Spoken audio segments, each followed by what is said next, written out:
Okay, guys, let's have a look at the latest on the NDIS. If you haven't got it, you can get it from the NDIS.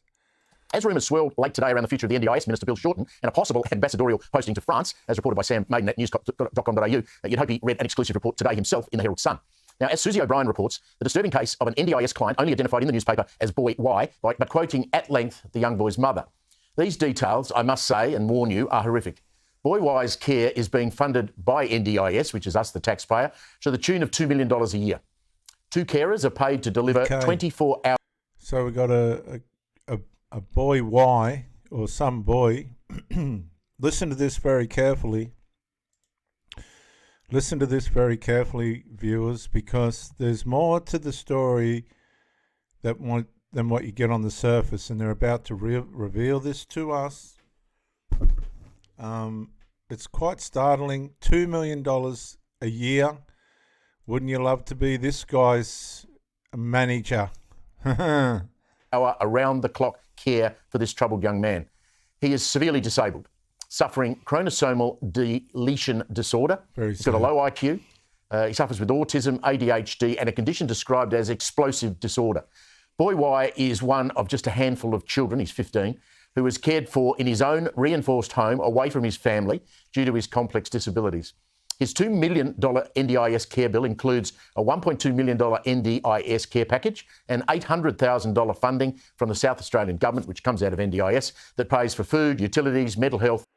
Would it cost you $800,000 a year plus your $1.2 million to survive? The people that are caring for this guy, I'm telling you, they're cleaning up. And school services. Astounding numbers, but as Susie reports, it's what has happened to Boy Y that should have everybody, including the Minister Bill Shorten, asking some hard questions here. In 2 years, Boy Y has been involved in 500 critical incidents. At one point... 500 critical incidences. 500. Now, this is a $2 million boy. A $2 million boy, right? Been involved in 500 critical incidences. 500. Now, who's caring for this guy? Right? I bet you there's carers out there going, I wish I could look after him. There wouldn't be 500. This is serious. He stole car keys belonging to a carer and drove around for an hour on a busy highway at peak hour. He stole the car keys belonging to the carer, got the carer's car. This is what they're saying. For all we know, the carer might have taken him for a drive, let him drive. You don't know. This is how out of sorts it is. In a Honda sedan in February before crashing into a building. He's 15. His mother claims there are routine failures of care with zero ramifications. And by the way, that's a criminal offence. You can't drive around without a licence. That's a problem. She told the Herald Sun she was begging for help to keep her son safe. She claims on one occasion staff paid to care for him sat in their car while he went to a skate park, hanging out with a group allegedly drinking and smoking. I've seen this multiple times down at the waterfront. I won't disclose where I live, where they drive them down the waterfront. They sit in their cars, the minders, playing with their phones for hours, because I trained at the waterfront. And they just let these NDIS people wander along the waterfront. They just wander backward and forward along the waterfront. Well, I guess that's better than sitting at home, but talk about money for nothing and your chicks for free. Maybe Mark Knopfler should have wrote a song. What was that song? Your money for nothing and your chicks for free. Well, your NDIS for nothing and your plan for free. I mean, honestly, it's ruining it for the people that are genuine. That's what it's doing. He says he has had 5 near-death incidents, including a near-miss electrocution. 5 near-death incidences and a near-miss electrocution. This is what we know of. Oh, this is just absolutely disgraceful. And attempts to swallow glass and running onto a busy freeway. His mother further claims to the Herald Sun that providers charge up to $150 an hour to the NDIS, and yet they underpay qualified workers with no qualifications far less. Look, this is an extreme example, of course, but don't for a moment think it is unique. It might be at the very bad end of the scale, but this scheme, as we've all heard this week, is failing. It's being rorted and it's sending the nation broke. So what did Shorten's office tell the Herald Sun in response to the claims from this mother? Well, the mother is trying to meet Mr Shorten, by the way. His office said, "This has been an extremely challenging matter since the participants started on the scheme in 2014. So he went on the scheme when he was 5. Everyone has done everything they can to help, but as well as being extremely complex, the child has very challenging family relationship." So this is my question, and I've spoken to a lot of NDIS people, and I know a lady that's pretty experienced with it at the moment. I've had 2 other girlfriends that were into all this, but this guy should be in a proper facility. They're trying to privatise people that are not just high needs people, but they're capable of not only harming themselves but somebody else.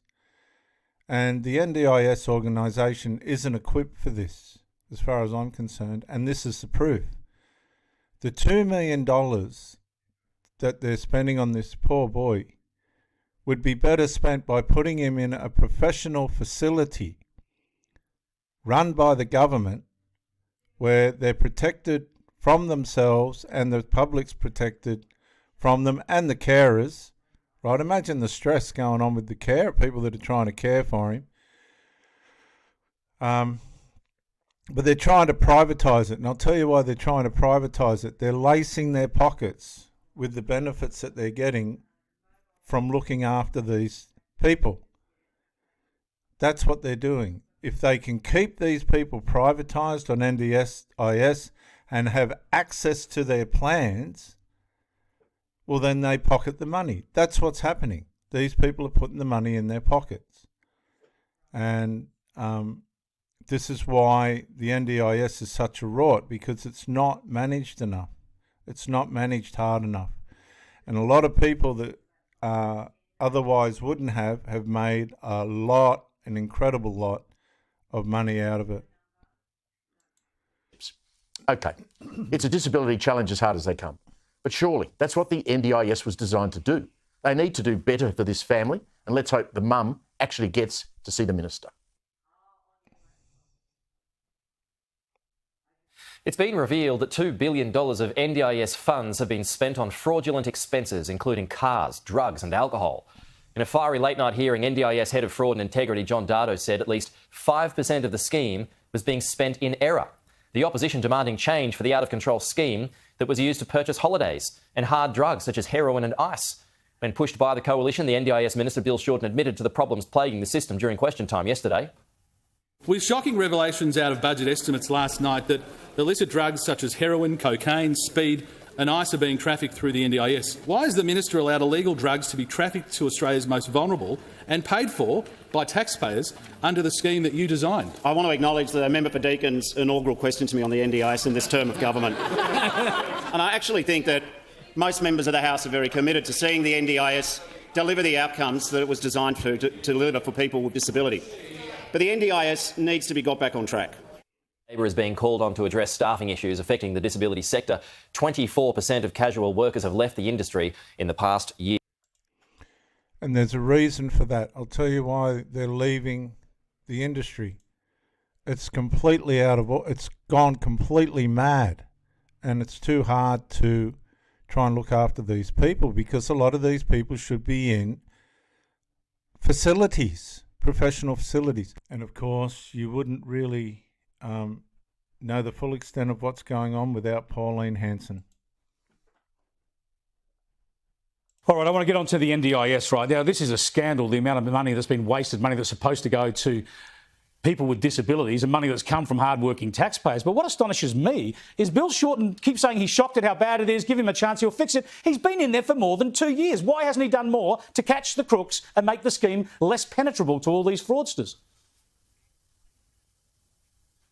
Chris, I've spoken about the NDIS and your program over the last how many years? And when I first got into Parliament, it was brought to my attention about the NDIS and what we were signing up to. I was appalled by it. I thought it was these parents that came to Parliament House with their children basically incapacitated, couldn't move. They were worried about their future once the parents were gone. How were these children going to be cared for? It's blown completely out of proportion. Here we have one psychologist said, you know, years ago in the 80s, it was 3 in 100,000 children that had autism. Now it's 3 in 100. You've got parents lining up, have to wait 6 months to get in to see these psychologists, then to get on the NDIS scheme. It's a scam. Then you've got prisoners coming out of prison. One prisoner, 1.3 million. Another prisoner, 803,000. Another prisoner, $100,000. Oh, that's to take them shopping, take them to cinema, take them, fishing. And then you've got people who actually want to go to the gym or go to the movies. Well, we'll have a...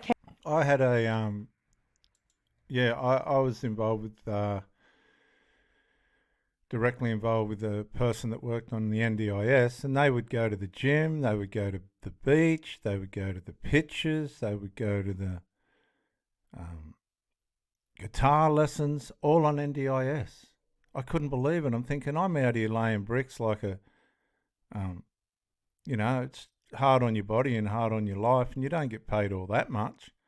And these people are living the life of a... They didn't have to, they're just not work. It's not work.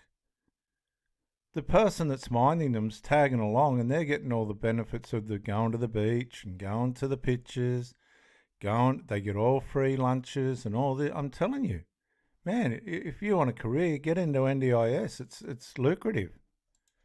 We pay for that. There's scams going on as far as people building accommodation for NDIS and people buying cars, then paid off through the NDIS. And these are the clients. These are the people that are supposed to be caring for them. It is such a scam, Chris. It's got to be fixed up. And it's not even means tested. People don't even know this. You know, you've got multi-millionaires that are actually on this. And Bill Shorten told me, and so did Linda Reynolds, and so did Stuart Roberts, told me that they have to have agreement from all the states. What I found out, you don't have to. They're all scared to do anything about it because they'll lose the voters out there. It's become a political hotcake, and it's the taxpayers fancy paying people to go on bloody holidays, fancy paying people to actually have cars bought for them. It's an absolute scam until you actually rake the people over the coals. And what my policy is, if you are caught ripping off the taxpayers of more than $5,000, you will be charged with a criminal offence, and you will actually be wiped off being one of these people that can provide the services for NDIS. Get rid of them. They've got to get a lot tougher. We're nearly out of time, Pauline, but just quickly, we didn't need the Australian Bureau of Statistics to tell us where... So Pauline Hanson, I mean, she's fantastic. You know what this is doing, viewers? It's spoiling it for the people that genuinely need the help. That's the problem.